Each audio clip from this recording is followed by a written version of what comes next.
Presyo ng mga kandila at bulaklak na ibinebenta sa Manila North Cemetery sa Maynila muling tumaas. Ang kasama natin sa balitang yan live via Zoom, si Radyoman Eman Mortega. RMN Live Report!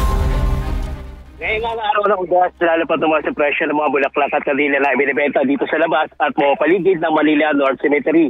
Ang bulaklak na rado sa nasa Malita Styro ay magbibili na dito ng halagang 150 hanggang 200 pesos sa mga isang piraso na naka-plastic naman ay nasa 80 pesos. Ang kada piraso ng sunflower ay nasa 80 pesos rin, habang may ilang mga bulaklak na mabibili sa halagang 250, 350 hanggang 600 pesos.